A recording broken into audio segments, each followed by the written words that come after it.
Week 2 of the Off the Charts event has officially begun, and in today's video, I'm going to do a tier list ranking every MSP from the event. The Week 2 MSPs are Curtis Joseph, Alex Petrangelo, Shayne Gostisbehere, Teemu Selanne, and Patrick Kane. Now for this, I made a tier list with 6 different ranking options. Must make, great options, good options, mid, do not make, and goalies. Goalies have their own separate tier because I can't honestly ever suggest using a certain goalie. Every goalie is going to play different for everyone, and in the end, I don't think goalies are actually that important. If you're a fan of a goalie or of a certain team, make that goalie and you'll love using them, but I'm not going to sit there and be like, hey, you have to make this goalie because of their ability, or because of this, or because of that. At the end of the day, I've used super low overall goalies pretty much every single year in HUT, and I do fine. If you're wondering how week 1 shaped up, you can see I had Sidney Crosby and Jay Bouwmeester in the must-make tier. I had PK Subban and David Pastrnak in the good options tier, and of course, we had Henrik Lundqvist in the goalies tier. In this video, I'm going to go through each one of the MSPs and compare them to other cards throughout the game to hopefully help you make a decision on who, if any, of these cards you should make. Now starting it off, we do have Curtis Joseph, Toronto Maple Leafs goalie. He's 5'11". He has the accelerator boost, which obviously is not going to do anything for a goalie, and then we have gold light work, which is going to help him when facing wrist shots. Not a terrible ability, but definitely not my favorite one. The stats all look fine. He's 86 overall, but at the end of the day, I'm going to say the same thing every single event, every week. Goalies just don't matter. And that is a personal opinion, of course,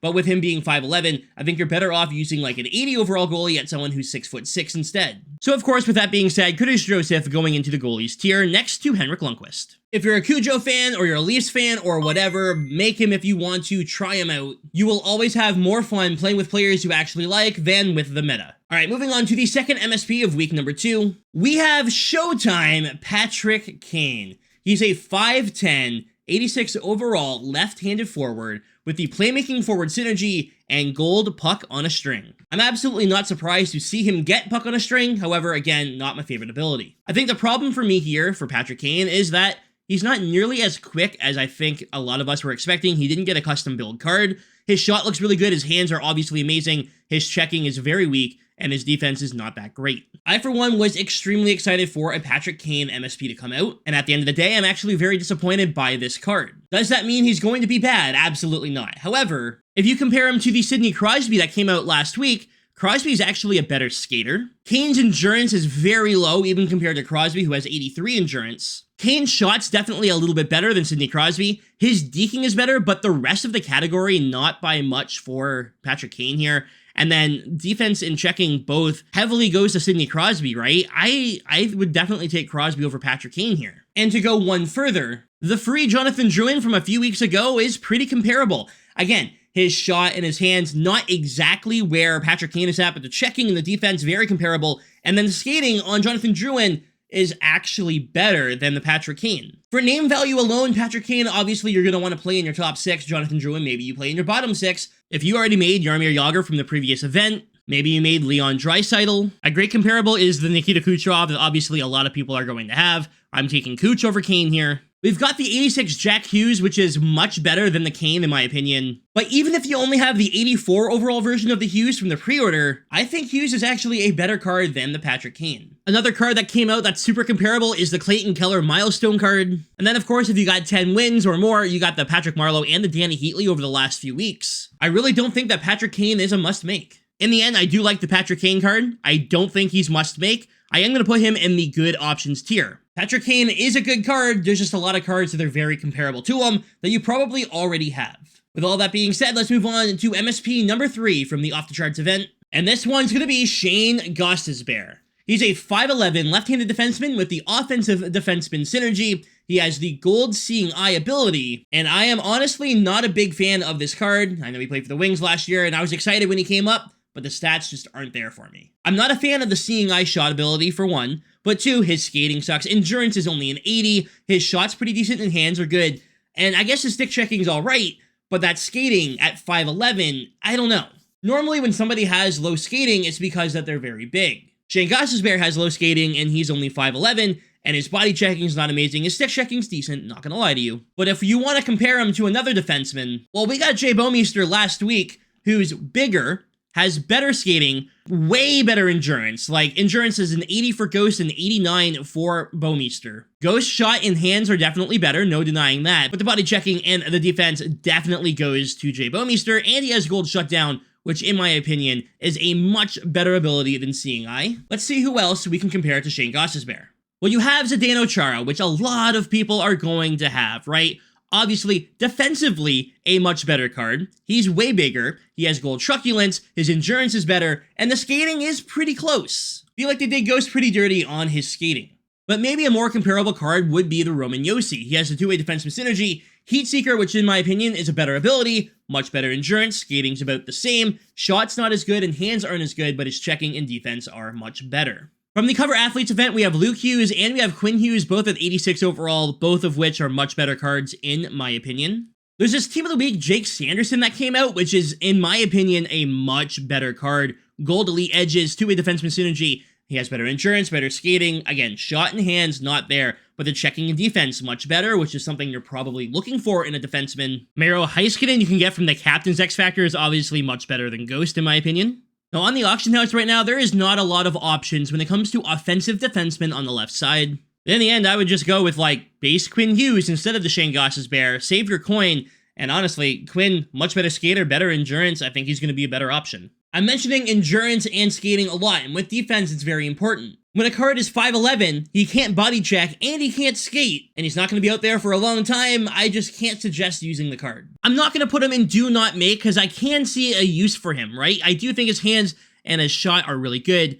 I'm going to put him in Mid, which is the lowest tier I've put any of the cards so far. Moving on to the fourth MSP from week number 2, we've got the Finnish Flash, Teemu Selanne. He's a 6-foot right-handed forward with the sniper forward synergy and gold wheels, and this card is amazing, no denying it. 92 acceleration, 91 speed, again, only 80 endurance. I feel like EA messed up with the endurance on this week. I don't know what's going on. That shot is incredible. The hands are amazing. His body checking, not very good. His defense, not terrible. 88 shot blocking on him. But purely looking as an offensive card, this card is incredible. A card you can compare him to would be the David Pastrnak from last week. And I had David Pastrnak listed as a good option. With Teemu Selanne having a comparable shot and hands while being better defensively and having improved skating, especially with him having gold wheels, I think I have to list Teemu Selanne higher than the David Pastrnak. A great comparable is team builder Mike Gartner, who has gold wheels, same, speed and acceleration. The shot on Gartner is a little bit better, his hands aren't as good. And if you were on the fence about making a team builder, well, I would no longer make Mike Gartner. Instead, I would make one of the other players and make Teemu Selanne, who's going to be cheaper to make, but will be just as effective. 96 offensive awareness for the Teemu Selanne. We are going to go ahead and slide Teemu Selanne all the way up into the must-make tier. Now, it was right on the edge between must-make or great options.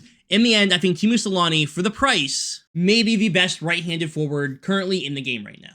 Of course, you're going to have Mike Gartner, the William Nylander, and the power-up icons like Gordie Howe, Daniel Alfredsson, Jerome McGinley, Mario Lemieux. Obviously, all amazing cards, but just way more expensive. I think for cost efficiency, I think Teemu Selanne is the pick. Compared to the Jack Eichel that everyone's going to be getting, I think Teemu Selanne is the better card. The same thing can be said about the Titans Artemi Panarin. So in the end, I am happy with putting Teemu Selanne in must-make. And last but not least, we have the final MSP of the off-the-charts event here in NHL 25. It's Alex Petrangelo of the Vegas Golden Knights, a 6'3" right-handed defenseman, gold shutdown ability, and a two-way defenseman synergy. His endurance is 85, which leads me to believe that I think the other cards got kind of shafted on their endurance. Everyone should have better than 80.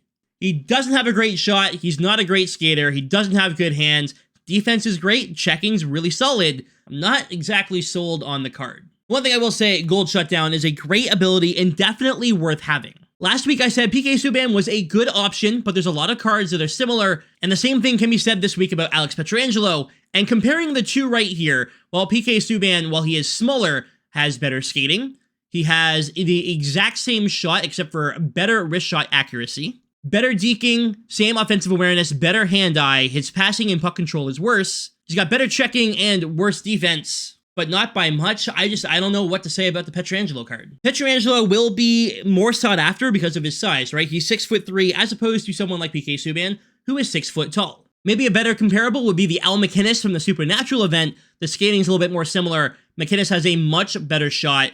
The passing and puck control, very close as well, right? The checking, maybe not as good. Defense, around the same, not quite as good. Of course, if you have the Colton Parayko, don't worry about getting Alex Petrangelo, obviously. The Charlie McAvoy that came out in the Game Breaker set here, probably pretty comparable. Two-way defenseman, synergy, and gold shutdown on him as well, except the price is going to be way less. We have the Noah Dobson here as well. He has silver seeing eye, no gold ability or anything, but honestly, not a bad comparable either. 6'4", skating's pretty similar. Shot, hands, whatever, not amazing. Checking and defense, very close. There's the Moritz Seider that came out for the Supernatural event as well with silver shutdown. Pretty comparable card. The Evan Bouchard wild card with gold thunderclap. Again, this is an offensive defenseman versus a two-way defenseman in Alex Petrangelo. And if it wasn't for the acceleration here on the Brent Seabrook with silver shutdown, this would probably be a very close comparable as well, but like the 79 acceleration is just abysmal. In the end, we've already gotten so many right-handed defensemen, right? There's the Cale Makar, the Erik Karlsson,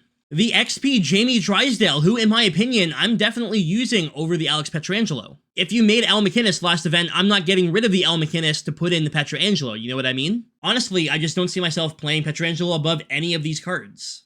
And personally, between the two, Petrangelo and Subban, even though I like Petro's ability much more, I'm probably going with PK here. Better endurance, better skating, better checking. All of this has me lead to Alex Petrangelo also going into the mid spot next to Shayne Gostisbehere. There's just way too many comparable cards and better options that people will already have for me to suggest making that Alex Petrangelo card. Now again, if you're a Petrangelo fan or you're a Vegas fan or whatever, you'll love using his card because you'll always have more fun using those types of players. I'm a Wings fan. I'm always going to love using, say, someone like Lucas Raymond, even though a lot of people might not like him because he's a lot smaller than what they would prefer.